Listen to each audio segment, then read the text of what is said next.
Welcome to Accepting, where I guide you to accept all aspects of your beautiful self, embrace your truth, and live your life that way. Hello, gorgeous, and a warm welcome to the very first episode of Accepting. I'm Aline, your host. I'm the acceptance coach. I am a channel, I'm a coach, and I'm a mentor.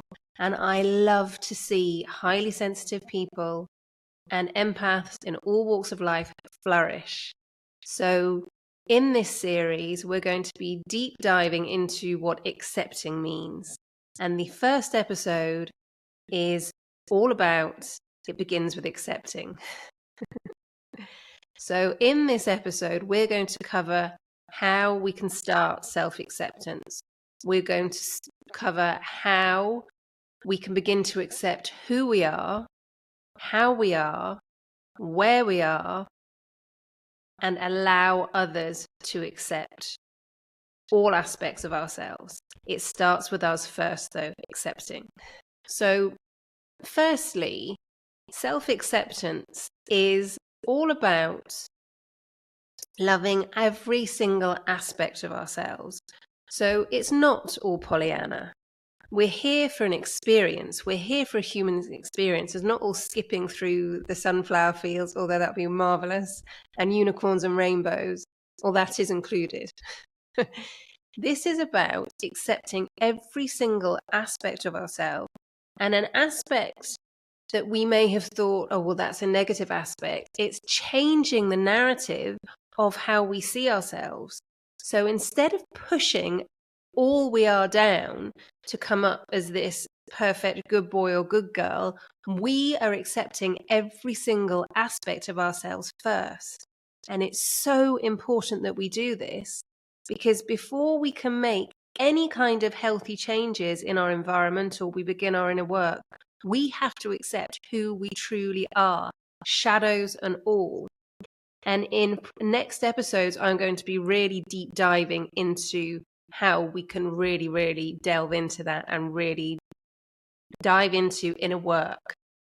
So self-acceptance is fundamental. And as we accept ourselves, who we truly are, not how other people think we are, that is when we start living in our truth. We start living with authenticity. We start making changes and making decisions from a very grounded and centered point, because we know who we are. We rock. So it's so important. I may have said this once or twice. I will say it again. It is so important that we accept all about ourselves. So, for example, you may be used to people going, oh, isn't she lovely? Isn't he lovely? He's always helping. It's just wonderful. Okay, great. What do you think about yourself? And when you're running around helping everybody else, do you ever have any time for yourself? Okay, so that's my first question to you. Now, the next part of this is, as empaths, as intuitive empaths, as sensitives, because we feel so much, we're here to serve. You know, we chose this experience so we can be of service. And to be of service, we need to really check in and look after ourselves first. Because if we're being of service when our cup is really low, because we're exhausted, because we've helped everybody else to the nth degree around us, we are not going to be being of service in the best way possible. The best way to be of service is allowing ourselves to be all we are and allowing ourselves to have time to be all we are. So with self-acceptance, it's really important to take that time to get to know yourself. And this means creating healthy boundaries, which I'm going to go into in the next episode, actually. So as we accept ourselves and accept every single aspect of ourselves and we create those healthy boundaries, that is when we show up on our power to help others, which is why we are here. And it's very likely, my gorgeous, that perhaps in childhood or at school, the conditions of society have made you feel that your gifts are your hindrances.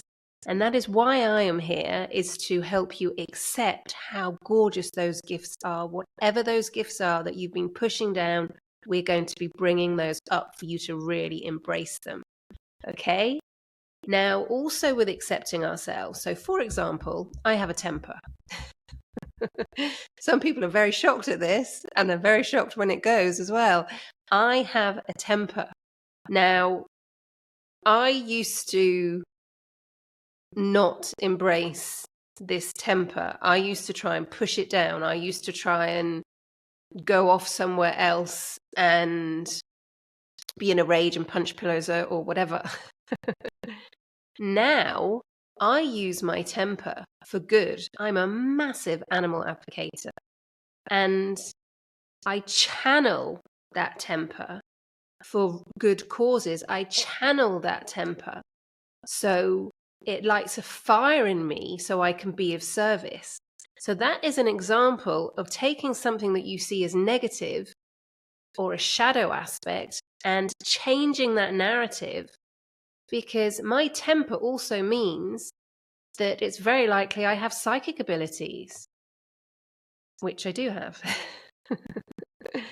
And if you have a temper, if there's anything in your life that people have said, oh, well, you know, she's got a quick temper, he gets a bit moody, he doesn't like being with other people. These are all aspects of who you truly are. So if you need your time away from people, honor that. I know I do, always. And if you have a temper, honor that. I'm not saying go raging through the streets. What I'm saying is really, really feel into, why do you have that temper? Why is that coming up in you? What are you so passionate about that you have pushed down and down and down? It's trying to burst to the surface. So that's just a little insight to self-acceptance. The next part of acceptance is accepting how we are. So in terms of accepting who we are, it's also how we are. When we're in our formative years, and if you had help when you were growing up with this, that is wonderful. I'm so happy for you. I'm talking about those of us who were in environments where people didn't necessarily understand our gifts and thought we were oversensitive, or thought, oh, she's crying again. And as we go through adulthood, that can go with us, and we can feel, oh, well, I can't be sensitive. I have to try and fit in.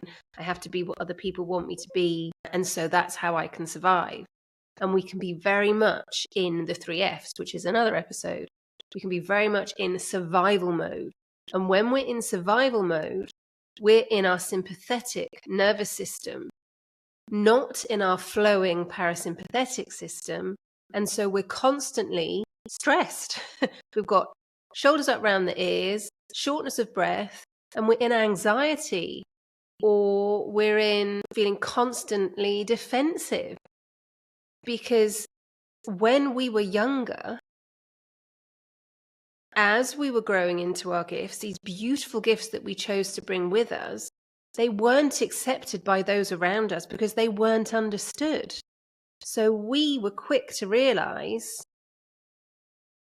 wrongly or rightly, there is no wrong or right, there just is, that for us to fit in, we had to change our whole essence and pretend to be somebody else entirely so we could be accepted. This is something I'm very passionate about. So when we are, as I said, when we're in our formative years and we've made that decision to try and fit in, and we're not being who we were truly born to be, and we're in a state of trying to keep up with the Joneses, or we're in a state of adapting constantly, that switches on our limbic brain, and that puts us into fight, flight, freeze mode of survival. So it's very, very likely that as a child, not that you would have realized it because this felt normal, that you were in a constant state of stress without realizing it, and carried this through into your adulthood, and carried these patterns through in teens, in relationships, the people-pleasing aspect. Because when we're younger and we realize, subconsciously or consciously, that actually we're feeling everything of what's going on around us from everybody, and that for us to feel okay, we don't necessarily need to voice this, we just feel this. For us to feel okay, everybody around us needs to feel okay. And this is where we can start people pleasing from the nth degree. Because if somebody's feeling depressed or angry or upset and just walks past us, because we don't have the capacity to understand what is ours or understand what is somebody else's, we took that on as our own without understanding that just because a man walked past us in the street as we were holding mummy or daddy's hand and we suddenly went, or we suddenly started crying for absolutely no reason, that wasn't our stuff. Or we had a tantrum. That wasn't our stuff. And it's so interesting. Excuse me, this throat chakra. It is so interesting as we start accepting ourselves, and we're not reliving the past, we're reviewing the past, and we have these kind of like eureka moments like, oh, that makes so much sense now. Because we were trying to adapt to who other people wanted us to be, not understanding why we're feeling so much, and trying to navigate everybody else's energies around us, whilst also navigating our family's energy and trying to fit in. It's exhausting. So I really invite you, my gorgeous, to start accepting all aspects of yourself. So for those of you who are listening, I nearly knocked everything flying. So when we feel into truly, truly, truly who we are, that is when we can start accepting ourselves. And I'm not saying it's easy. I'm just saying it's really, really, really vital that you now start accepting every aspect of yourself. If you truly wish to live your most authentic life and be in your gorgeous power and embrace your gorgeous gifts and be all you were born to be, you have to start with yourself, my gorgeous. Okay, and we're going to be diving into more and more and more of this. Now, also with self-acceptance, what starts to happen, and this is why I'm saying it's not easy, what starts to happen is as we begin to accept ourselves, our vibrations start to raise. And as we begin to accept ourselves, this may have already happened to you, then things naturally start changing around us because we're changing our perception of ourselves inside. We're not changing who we are, we're changing our narrative, we're changing our perception of who we are, and we're embracing ourselves and we're loving ourselves.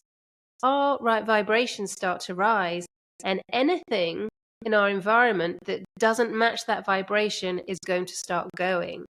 If we don't allow whatever doesn't serve us to go, the universe will pop in because our vibrations are raising and the universe is listening to all of the work that we're doing on ourselves. No, well, he or she or they are doing this. So, well, that doesn't work for them. Let's get rid of that. So I would really invite you to, if this hasn't happened already, as you're really gently going into accepting yourself, accept that things around you may be changing.